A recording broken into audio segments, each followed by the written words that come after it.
People, welcome back to Politics Watch. This is Sir P. Now today we're going to talk about the world snitch and how he got that title. Right. Now, before I go any further, let me just say something. As you can see, we're now at 100k subscribers. And I'm going to do something that no other YouTuber that I know of, especially a Jamaican YouTuber, has ever done. People, when you get to 100,000 subs, YouTube sends you some kind of silver plaque. When I get that silver plaque for the 100,000 subscribers, guess what I'm going to do with it? I'm going to give it to one of you. Yes, that's correct. One of you will receive the official plaque for this channel for 100,000 subscribers. Now tell me, who else has ever done that? Politics Watch was built by the people, for the people. So it's only right that I give back to the people who have been supporting this channel and this movement. Now, there is a condition. You must have an address in either the US, the UK, or Canada. That doesn't mean you have to live in one of those countries. You can come from anywhere in the world, right? But you must have an address in one of these countries. So if you win it, you have to go get one of your cousin them or some brother or some auntie or some relative you have in one of these countries. And depending on which one of the countries it is, you might be in for a very, very special surprise in terms of how this plaque is delivered. Because in a couple days, I will be taking wifey to her second country. Right, she's a dual citizen. She have 2 passports. I'll be taking her to her second homeland. We'll spend a couple months, get her adjusted, go and cool out, give Jamaica a break. Then I'm leaving wifey there, and I'm coming back to Jamaica to carry on the mission. Don't worry, people. Throughout this whole period, I'll still be making videos. Even though their attempts to hack and decode and expose was a failure, it still made me aware of what could possibly happen. And even though I'm the type of person that gets excited about the thought of one of you internet tough guys actually being about that life and running up on me so I can put you on the TVJ news, my wife and the family is just not about that life. So I just want to make sure that the family are right? And then a couple months I'll be back in Jamaica. So while I'm abroad, the person who win this will be able, as I said, depending if the 2 countries they match up, one out of them 3 countries there, will be able to get a special surprise. Now let's move into the video about the world snitch. Now, as you can see, all the way back to 2014, it was released in the media that the world snitch had given up a number of wanted men and a number of shoes to try and get his freedom. Now, when this information came out, a lot of people were in denial. These people think of them as Simple Simon and Simple Simons. You know why? Let me tell you something. Jamaica has some of the toughest libel laws out there. If the Prime Minister himself come out and say, you are a snitch, and you give up how much guns, and get how much wanted man killed, you, as a citizen, can make millions of dollars off the Prime Minister said, if nothing no go so. You see, when this came out, the reason why the world snitch never did nothing to the Observer, never carried the Observer to go put on a big lawsuit and take the millions off of them, you know why he didn't do that, and you know why he can't do that? Because that will take it to trial, and if he takes it to trial, then the investigators and the statements that he gave would be presented, and then it would be even more obvious that the world snitch was leaking like a tire or just pick up a nail. See, instead what he did was to hope it would just go away, and to be honest, it did, because most people don't even remember this. Most people don't even know about this. But who exactly did he give up? Who were the people the world snitch turn pan to try get a blind. I'm going to give you one of the biggest example. The biggest example? Oh, that's going to be the golden goose. That video is the golden goose. That's the most requested video on this channel. But that's for another day. This video is going to be about a Klansman by the name of Amal Roman, aka Satan. Now, I have to first tell you how we get to the point where the world snitch start, or the world snitch needed to sell out Satan. Let's go back to January 2011. See, there was an incident over there in Portsmouth, and people from the area remember it very well, where 5 people lost their lives. 5. Please look at your screen right now.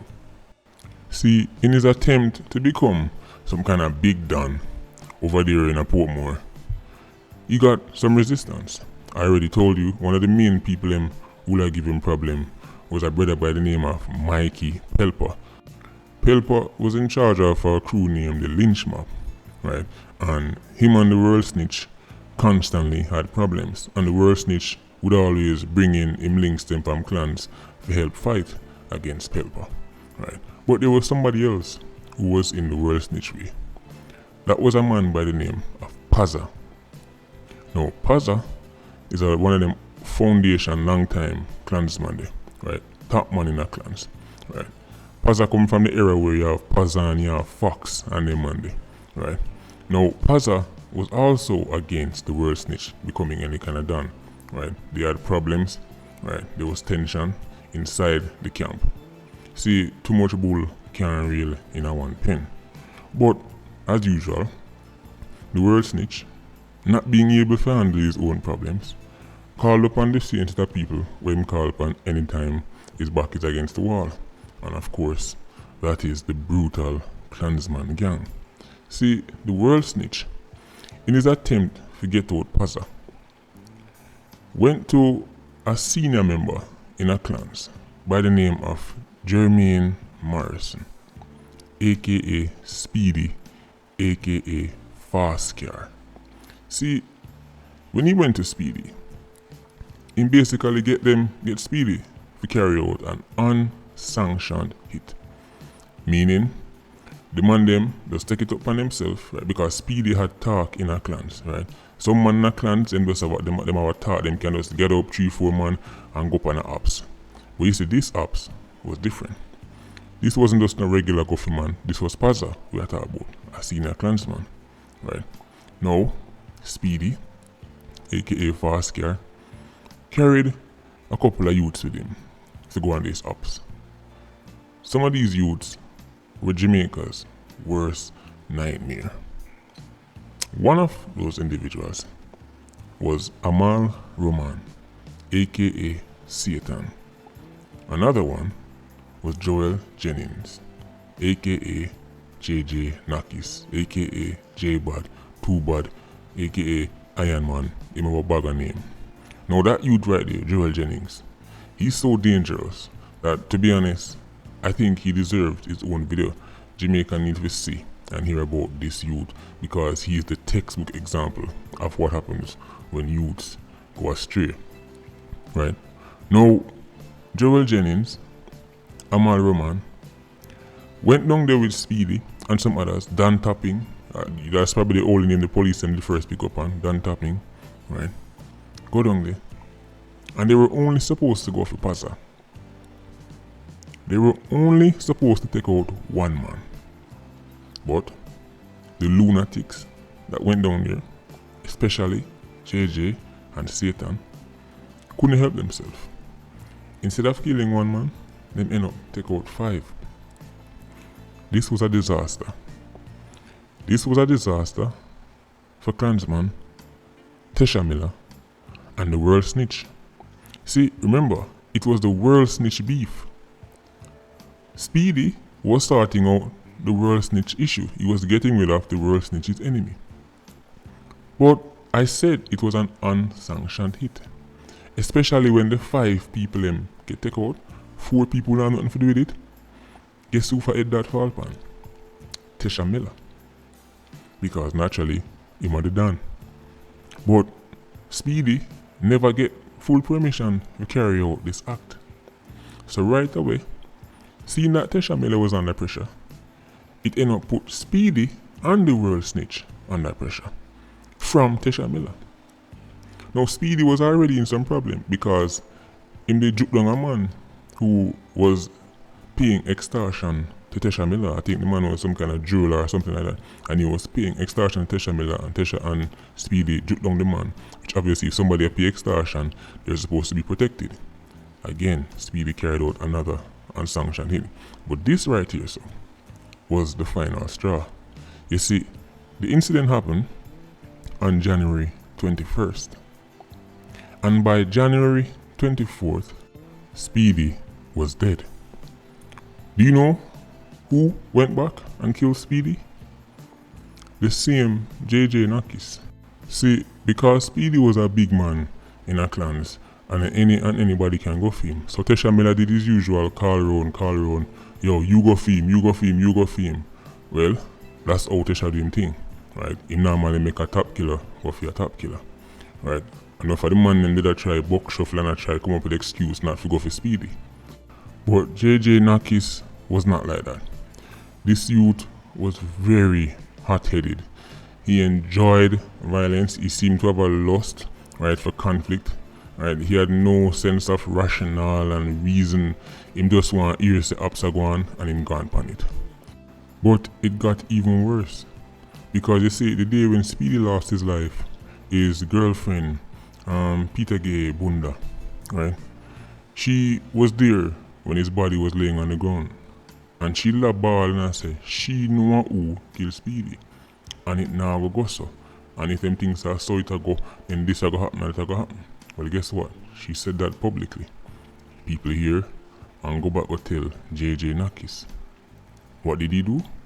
Well, he would go back and kill not just Speedy girlfriend, but also her mother. So now you see, from Portsmouth 5, right? Then Speedy dead, make 6. Then the 2 women them dead, make 8. Complete disaster. But remember I said the ops was really a world snitch ops, right? Speedy carried the man them down there, go mash the works on behalf of the world snitch. But here's the thing. There's a reason why the world snitch never lose his life. Because he was supposed to. JJ Nakis was ready and waiting to carry out that ops. But this is what a lot of people don't realize. In a gang, money can save you. You can buy out the Dan, you can buy in some new shoes, and that's exactly what the world snitch did. But something else saved him. One name, Roderick. See, as long as Roderick was around, the world snitch could fall back on him. A lot of people don't know this, but Roderick was a top man in the clans. I don't mean just as a top killer, I mean top as in leadership role. Roderick was one of the people who helped put Tesha Miller in a power. Roderick was one of the few people, one of the very few people who could tell Tesha Miller no and keep him alive. He could straight up tell him, no, me not do that, no, don't do that, and he would keep his life. That's how powerful Roderick was in clans, and the world snitch knew that, and that is one of the reasons why he befriended him. So money and the Roderick link helped to keep the world snitch alive for the disaster that transpired in Portsmouth and the events leading up after them, right? People, now we are talking about Satan. Because you see, by now Satan hot like fire. Even other clansmen never want their own Satan. He was that hot. So, of course, he push out our country, go lay low. You see, Satan was driving one of the many cars where the world snitch used to rent. He used to have a bag of rental and he used to give them money to drive this and give them money to drive this.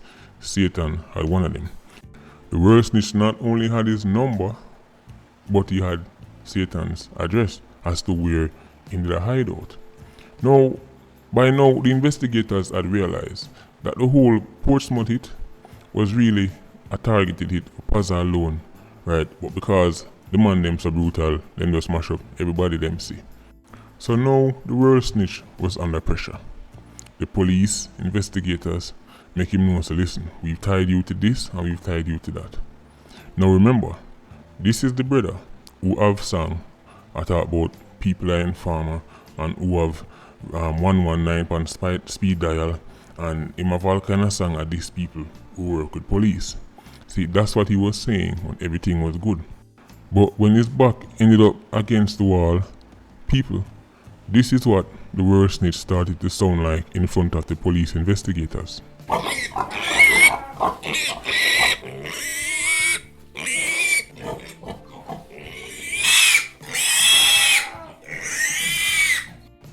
He started squealing like a pig. He gave the police the location as to where them could have go find Satan. And them sneak up on him while he was sleeping, right? And peekaboo, just like that, Satan was dead. He had a handgun and he also had an AK-47 with him. Now people, this Satan case is just one of the many examples. Ask the people from Waterford, ask the people from Portmore, ask the people from Spanish Town, Marshpen Road, Klansman, anybody who come from that side of Jamaica. They will tell you.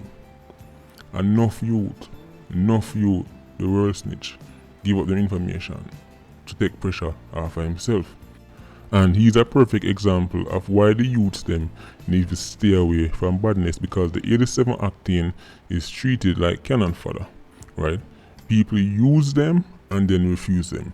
Whether this is the 90 octane or a politician or a 116, it doesn't matter. 87 ghetto youths are sent to do the dirty work, carry out all kind of bloody acts, and then the people who have the money, people who have the power, who send them on these apps, when them done with them either kill them off themselves or them give them up to police.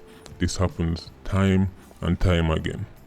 So I just find it funny that he continues to refer to people as informer and snitches when the whole of Spanish Town, the whole of Portmore know that the word snitch is a legendary rat. To those people, this information is not new. It's not new, right? To the rest of Jamaica, to the rest of the diaspora, you might not know this, but people from them side of the world know what go on, because they live in the communities and they know say that man lose him life, and they know say at the word snitch, sell him out, right? And this man continues to have the audacity to call people informer and call people state witness and all kind of foolishness. No shame at all. So before I end the video, let me just put out a couple things out there.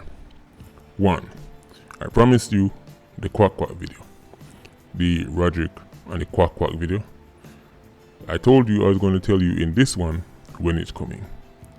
People, I'm going to push that video all the way down to the 130,000 subscriber count.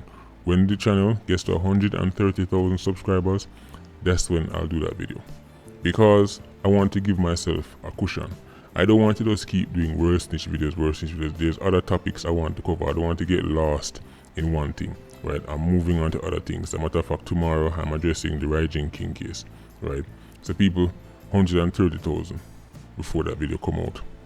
Next thing, if somebody has a picture of JJ Nakis, aka J-Bud, aka Iron Man, please send me that picture.